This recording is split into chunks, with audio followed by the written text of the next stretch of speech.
Good morning, everyone. This is Granison Shines from Direct Business Marketing. I'm Chief Marketing Officer, and today we're going to cover some strategy from a very, very high level. When we talk about marketing, we're going to talk about you. We're going to talk about your clients. We're going to talk about what part of them that you should be marketing to. So just to kind of back up a little bit, yesterday we put on this Facebook class, and we got some really good feedback that it was the most different Facebook teaching class I've ever gone to. Why? Because we didn't focus on any how-tos, but we focused on strategy. We focused on the mindset, and that's what we're going to talk about today, the mindset. The marketing mindset, we really try to instill this in our clients because it's such an important aspect. And once we understand you get the marketing from a mindset standpoint, the marketing really turns on a lot. So from this Facebook class, we have an opportunity that we're going to be letting all of you know about coming up in the very, very near future within the next couple of weeks, is that we're going to be putting together a coaching program that will talk about the strategy of marketing from a very high level. Now, is this something that you want to attend? Absolutely. Why? Because if you're not familiar with marketing, even if you are very familiar with marketing, you're still going to get a lot of information from this when we talk about marketing over the social mediums. Okay, so we're going to be coaching on that, and again, we'll let you know about that in the next couple of weeks. Today's topic is marketing versus the human nature. Okay, now a lot of times we have clients that make the mistake of trying to market to their prospects the way they like to be marketed to. Let me repeat that. Clients oftentimes don't want to input marketing strategies and other frontline methodologies in front because they don't like to be marketed to that way. Well, never think about it in that way. Think about it from a high-level strategic standpoint of how you're going to get in front of the client and what strategy we're going to use to get in front of that client, what we're going to put in front of them to communicate the message. But in doing that, there are certain parts of you, certain parts of your client that should be paid attention to when you're writing out copy, when you're thinking about your message, when you are formulating the entire strategy that you're going to use in order to get in front of the client. So we're going to talk about, again, marketing and versus the human nature. Now let's talk about you here for a second. I'm going to right in your face. I'm talking about you, those of you who are watching this webinar. 3 parts to you. You are spirit, your soul, and your body. We're going to talk about 2 of these today. We're going to talk about the body, and the body is comprised of 5 physical senses, which enables you and I to be in contact with this third dimensional world, right? Point number 2 we're going to talk about is the soul. There's 5 parts of the soul. We'll get into that a little bit later on. But let's talk about you here. Look at this little diagram. So you're comprised, and you're not separated from each of those components. The spirit, the soul, and the body are one, which makes up you. And those 3 components are not separated while you're here on this earth until you die, basically, okay? Just a little lesson I want to throw in there for you. You're going to be like this, hand in glove with yourself. So get used to it. Learn how to deal with yourself and learn how to market to the prospect that you're going after. Now, the reason we're talking about this again is because the only thing that's different from business to business is the product or service that it offers. Please realize you are still marketing to humans, and humans have not changed in thousands of years or millions of years, depending on who you're talking about, right, or who you're talking to. So understanding the fact that marketing and you being tripartite nature, and understanding that the you part hasn't changed in a long time. Products, services, they change, different mechanisms, different claims for the same product, different claims for a different product, new products that are being introduced, new things that are continuing to make their way into the market.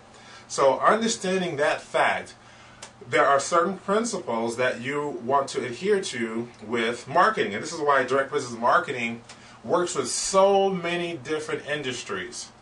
From retail to high-tech to automotive to cigars to furniture to mattresses, whatever it may be, we work in all these different industries and we see a lot of success.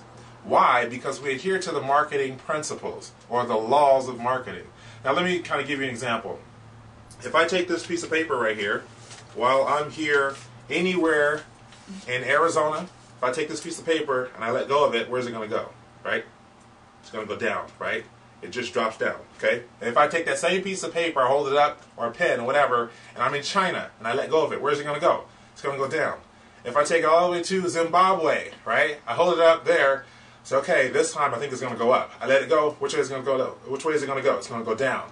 I take it to Australia, same thing. Okay, I'm in Australia, I'm down, I'm in the land down under. Now if I take this pen here today, and I'm just going to drop it, it should go up. Hopefully it will this time, right? I let it go. Where does it go? Down. Why? Because the law of gravity is in effect. The law of gravity is in effect as long as you're in this atmosphere for Earth.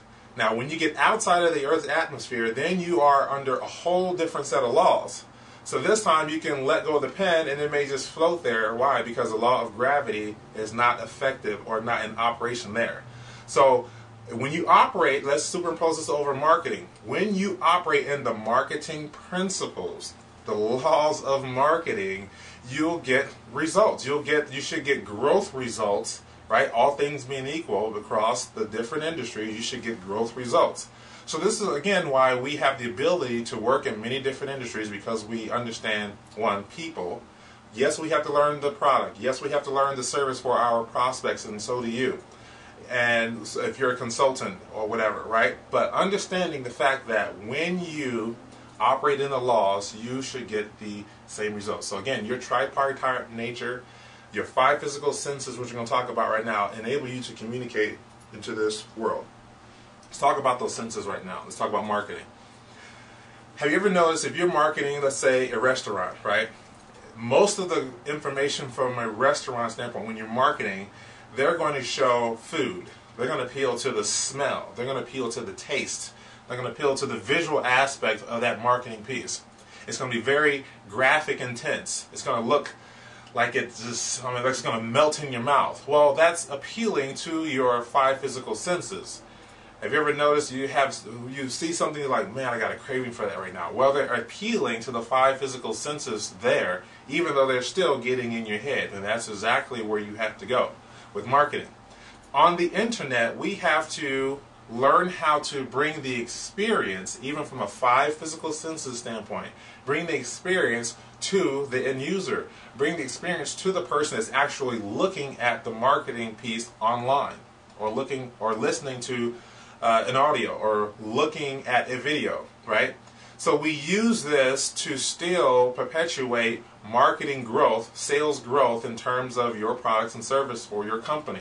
So when we're talking about, let's go back to the restaurant example again. When we're marketing to a prospect, you have to understand that when marketing, when you're writing the copy, you definitely want to appeal to the 5 physical senses. Now, how do we appeal to the touch? Well, let's say over a marketing piece.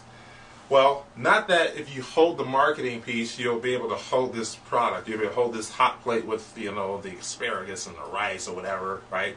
But not understanding the factor that when you're marketing to the touch aspect, and making sure that you still have to superimpose this over into the mental aspect. So you have to make sure, especially if you, well, let me give you a more tangible product. Let's talk about carpet for a second. If you're marketing for carpet, you have to use words like feel, okay?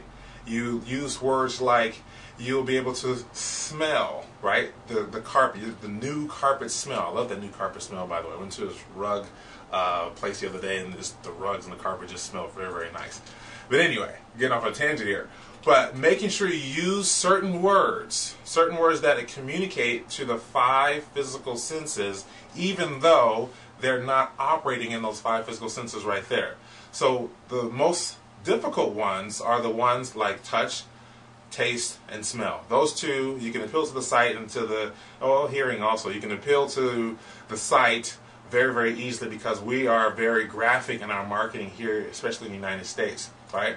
So making sure that you appeal to the right terminology, or you appeal to the prospect using the right terminology, is something that you'll have to make sure your marketing does. So again, from a very, very high level, marketing to the 5 physical senses. Marketing to, let's talk about the purple one here, taste. Marketing to taste, you have to make sure you use words like savory, Make sure you use words that appeal to the senses. This is delicious, it's crispy, and all those sorts of things. Things that really make it so that they can understand. We know what those words mean, right? One of the big things that we used to talk about in one seminar class, I forgot what it was we were talking about, but they said, when you mention the word apple, do you see the word or do you actually see the picture, right? In your mind, do you see the apple? Well, using those words the same way can appeal with marketing that way. It just takes some thought strategy, it takes some thought energy, it takes some thought, some processing of the mental aspect, okay? Touch, again, making sure you use words like feel, making sure you words like light or heavy or it's weighty, depending on the marketing product. This is why when we have a physical product with marketing, oftentimes we'll use that product. We'll touch it. We'll juggle it around. We'll throw it behind our back and toss it around, just so we can feel how it feels with the touch of the hand. And from there, or even if you're wearing a jacket or whatever, from there, you then say, okay, here we go. We're going to use these words which appropriate the communication for this particular product. Smell, again, use words, really savory words like roses, and smells like roses, or it smells like a new carpet smell, or the new car smell. Those types of words really hone in to what we're going to talk about again. I don't want to get ahead of myself, but when we talk about the 5 parts of the soul, and then we'll tie it all together at the end. Sight, we got that covered, right? And then from there, hearing, making sure that they can. That's why video is so powerful right now. You have the sight, you have the audio, and the visual definitely covered in one aspect. Okay, you can't really feel it, but you have to communicate it. So let's talk about the 5 parts of the soul now. I think I covered that one pretty well. 5 parts of the soul here. Okay, so you have the mind, the will, the imagination, the emotions, and the intellect. Again, it's the mind, the will, the imaginations, the emotions, and the intellect. And you have to market to each one of these as its own individual component. First of all, realizing that from the mind standpoint, your prospect has a certain awareness. They have a certain sophistication and understanding. Their mind, they know that they're being marketed to, actually, right? But we have to communicate it in such that we know that they know they're being marketed to, and then 2, we know that they are sophisticated. We know that they are aware of this marketing piece, and that they're aware of this product that can serve their want or their need, or their desire, their need. Okay, so marketing to the mind aspect. Keep in mind the word here, mind, that they know, right? And then again, this is all high-level strategy stuff. And then there are other communication points that we have to put around it. But let's just again talk about this 10,000-foot view. The will, this is the decision maker. This is the part of them that will respond to the call of action, or the call to action that you're going to make. And should you be making a call to action? Absolutely. In every marketing piece? Yeah, just about, right? Especially if it warrants some sort of action. Now, there are different cycles or sales cycles, different points for a sales cycle depending on the product. Some products have a very, very short sales cycle where the decision can be made at the snap of a finger. You don't have to consult a board or consult your wife or your significant other in order to buy, a hamburger you see from McDonald's that has been advertised. Or they come out with the McRib every quarter or every once in a while, and next thing you know, you're going out to buy one because you don't have to discuss that. Hey, should I just buy this McRib, or should I, no meeting on that. But when you have another type of sales process or product or service that entails or has a very long sales cycle, then you have to take this whole thing in steps. The first thing may be to generate a lead, right? So you have to make them, with your call to action, say, yes, I want whatever you're offering for free. Step number 1, get the lead, especially if we're online or not online, right? Get the lead somehow. Have them opt into something. The next thing, they have to make a decision. You got to get them to make a decision and say, yes, hopefully I want to get step number 2, which is, buy this book for $19.95 first so I can educate myself. Step number 2. The bigger, higher dollar product comes to step number 3. You have to, after you read the book and do some evaluation, yes, I want step number 3. Now I want this product that costs a few $1,000s. Okay, so you have to, depending on the sales cycle, depending on the product or the expense of the product also, you have to get them to say yes. You have to attach the yes factor to the will, to their will, in order for them to move forward into your sales cycle. Okay? The imagination. This is when you really, this is the part of them that has the ability to superimpose the use of this product or service and how it will benefit them. This is why benefits are such a good thing to mention, especially in bullet point format. When you're writing a piece or when you're mentioning something that's going to be online, when you're making a video, still having bullet points of what you're going to cover. Because then they can superimpose themselves being successful in their mind, using their imagination. Okay? The emotions. This is the part of them that, again, is helping make the decision with the will. A lot of the purchases we make, and they've done research on this, a lot of the purchases that we make are emotional purchases. They're based off of some emotion, some want, mostly wants. Wants are very, very powerful, and then also needs, depending on the business or the product or the advantage that they're going to get from using your product or service. Okay. Last but not least, the intellect. This is why search engines are very, very key right now. One of the reasons why Google has 80% of the market when it comes to search engine key phraseology and looking up information. This is the part of you that craves knowledge. This is the part of you that does all the research. This is the part of you that goes out and buys the book. This is the part of you that opts in for the free information, the case study or whatever, that says, hey, I want to know more about this product or this service. I want to know more about how someone else was successful using this product or service. Okay? So the intellect is the part of you that craves the knowledge. And I know most of you that I'm addressing right now, you have used a search engine. I don't know anybody right now that I'm in communication with, even from a personal and business standpoint, that hasn't, one, used the computer in order to facilitate some sort of information gathering to feed the intellect using, right, the search engines. Okay? So let's cover this part again. Now when we're writing copy, let's cover the mind, will, imagination, emotions, intellect all over again. Now, from a high-level standpoint, we have to start pulling out all the stops in order to really get into their head. And marketing is in the head. Okay? Marketing should come from the heart. It should be truthful. It should be beneficial to them. It should do all the things that we want it to do in terms of, again, being truthful, coming from the heart. But we have to make sure that we get into your prospect's head. We have to make sure that the information that you give is very, very good information. We have to understand that your prospect wants 3 things and 3 things only. They want value added in advance, they want a trusted advisor, and they want an adequate solution. Okay, those 3 things every client wants across the entire industry of whatever product or whatever business out there. Clients definitely want that. That's why they're looking for your product or your service. What we have to do now is provide that for them. We have to, when marketing, input information. When writing copy, when I write copy, and we have a big project for a client, I get involved with all the bigger copywriting projects. Okay, so if it's going to be something that's directed towards sales, marketing, I get involved along with my business partners. And we talk about information, meaning of how this whole thing triggers certain points for the client, or the prospect, I should say. So this is why testing is very, very important. Understand that once we write a piece, we put it out into the market, a smaller universe, and test the marketing piece.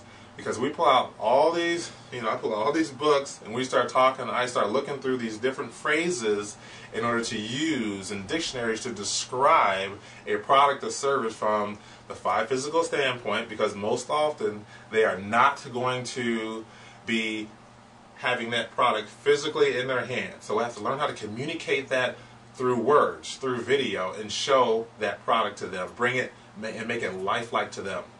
Then from the mental from the mindset, the soul standpoint, mind, imagination, emotions, intellect, I have to make sure that we use certain words, emotional triggers and everything else, call to actions, bullet points that describe the features and benefits of the product, for them to say, okay, cool, this is something that I want.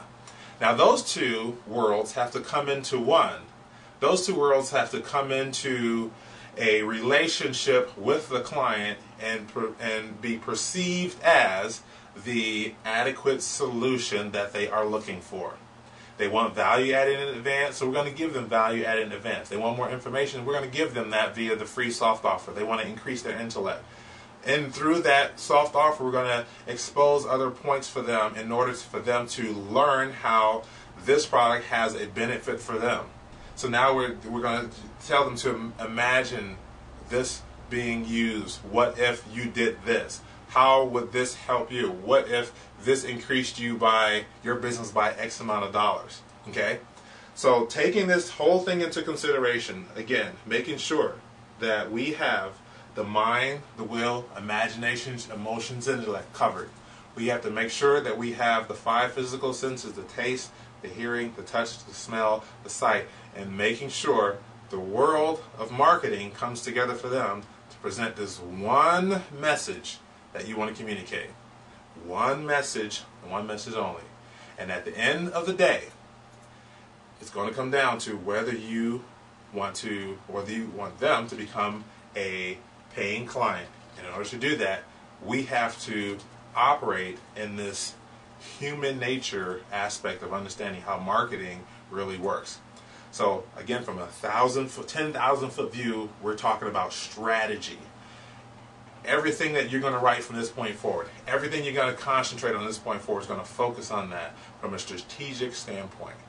So here we are today talking about marketing versus human nature and how they coincide. And do they coincide? Yes. And remember, as I said before, don't market to your clients the way you like to be marketed to. For different industries, there's different buzzwords, there's different things that really make sense in order to use as a medium, but don't market only the way that you like to be marketed to. This is Granison Shines, your Chief Marketing Officer of Direct Business Marketing. I look forward to seeing you again in another 2 weeks with another marketing lesson that's just for you. All right, thank you very much, and I'll talk to you later. Bye.